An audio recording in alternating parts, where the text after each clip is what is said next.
So you're thinking about buying a YZ250X instead of a 300. Maybe that's not the case. Maybe you're just wondering if this is a good bike in general, or if you should even consider getting one. That's what we're going to talk about today, and you're going to want to stick around because I got some interesting opinions on this bike, and this will be my take on owning this bike for 50 hours. So stick around. I'd love for you guys to drop in the comments what you think. What we have here is a 2023 YZ250X. I think the big question is, would I buy this bike over a KTM300? Yes or no? I'm gonna give a few different reasons in here. Having not owned both, but ridden both many times. I've owned 6 YZ250s, but this is the first X model that I've owned after wanting to go a little bit more enduro with things. It's also important to understand that the research and development that's into these versus the research and development that's into a KTM300 or any of the European 300s is second to none. And what I mean by that is that the KTM 300s and the European 300s are second to none. But there's a big but. This bike is, in my opinion, incredible. And so here's the reasons. Number one, can you guys guess? Drop in the comments what you think I'm about to say. Price point. Obviously, these bikes cost considerably less money than a European 300, and the European 300s seem to only be going up as the years are going by here. So this bike for me was $7,800 out the door. I know the owner of a local dealership and I got a pretty good price, but for anybody else, these bikes are $8,500 MSRP out the door price. That's typically what we're seeing a lot of these dealerships sell them for.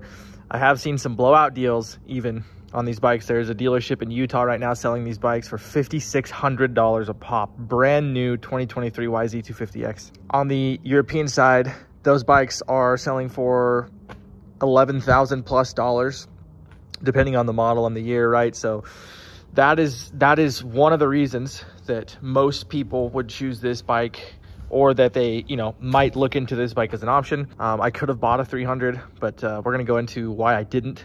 So Ty, why didn't you just buy a 300 if you're making them sound so great and if you could have afforded it? Well, to be honest, I've owned 6 of these bikes, and there's something about a YZ250 that I think anyone that's ridden one, any of you in the comments can attest to.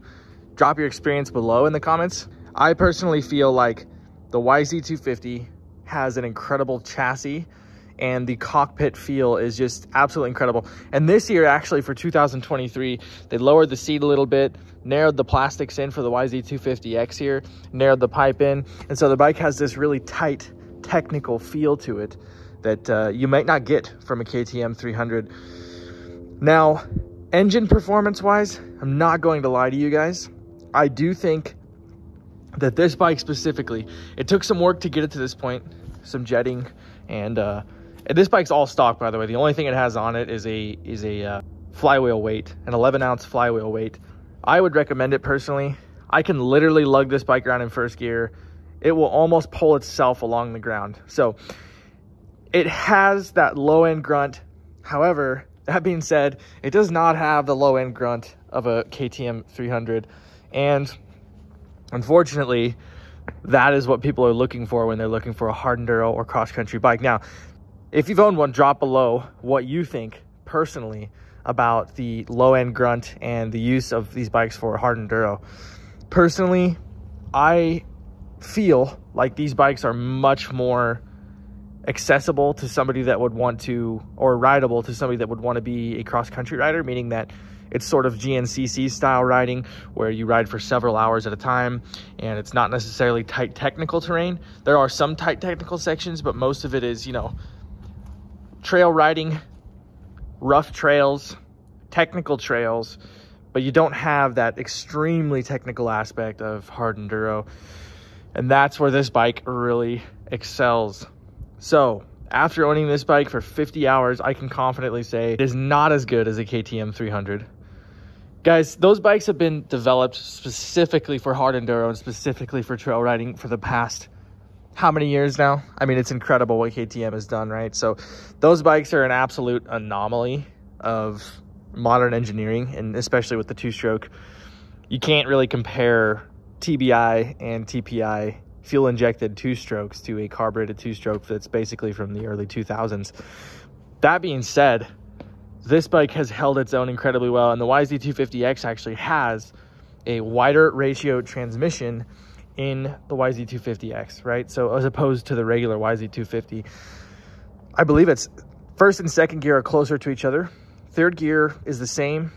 Fourth gear is longer, and fifth gear is longer. So this bike can actually go much faster at a top speed.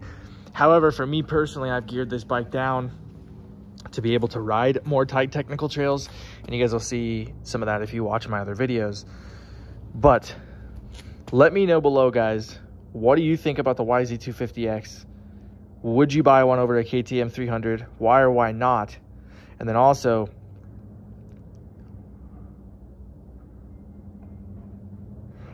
what is your favorite thing about the Yamaha if you do enjoy these bikes?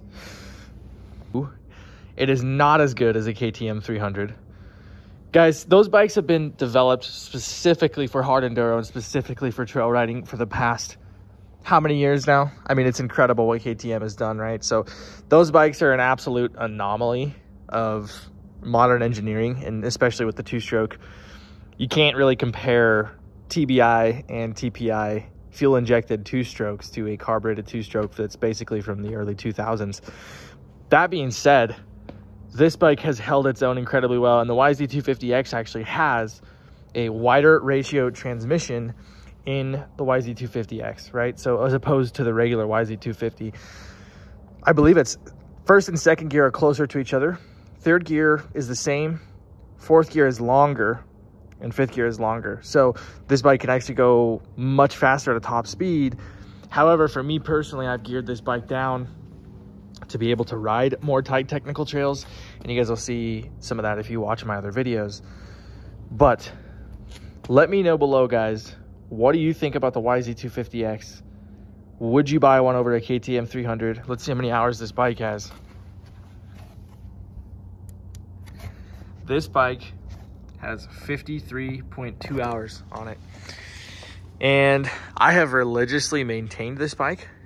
So that is something that needs to be noted when you're listening to everything I'm about to say, right? This bike has had zero issues. I have flipped this bike upside down. It has sat upside down for several minutes. I've been 10 miles from my truck and had it flip upside down and not had any issues getting back to the truck because the bike just starts right back up. That is one of the biggest things for me personally, is reliability. Now, I've heard some things about the KTMs and their reliability, especially with the new TPI systems. And with the TBI systems, especially the oil-injected ones, there are failure points that do not exist on a carbureted bike, obviously, right? The most obvious one being, what happens if an oil pump decides to go out on your bike and you're 10 miles from your truck? Not only is it probably going to roast your top end or your bottom end, if you're lucky, maybe one or the other, right? But you're not gonna be able to make it back. And so that's one of the biggest things with these bikes. Personally, for me, is they're carbureted. You have your bike jetted correctly. You know, that's always a plus. Of course, there's pluses with the fuel injection system. You don't have to worry about jetting, anything like that. But personally, this is just my preference. I would rather have a carbureted bike at this point in time until, 5 or 6 years down the line when the fuel injected bikes just become extremely reliable. And I'm sure there's plenty of you out there that own them and they've been reliable for you. That's just my personal preference. So guys, let me know in the comments below, would you choose a KTM over a YZ250X or any of the European models over the YZ250X? Why or why not? Okay, just let me know those two things. I'd really love to have your opinion on this stuff. Take into account price point, take into account reliability, take all those things into account, right? And to be completely honest with you, I personally like these bikes more. With that being said, I'm not afraid to own up and say that the KTM300 probably is a better bike for most people. With that being said, guys, that is it. We'll catch you on the next one.